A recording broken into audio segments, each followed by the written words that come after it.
Welcome to my channel fish blog.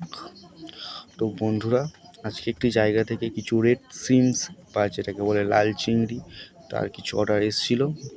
তার কিছু মুহূর্ত বা তার কিছু মুহূর্ত বা ভিডিও আপনাদের সামনে আমি তুলে ধরেছি।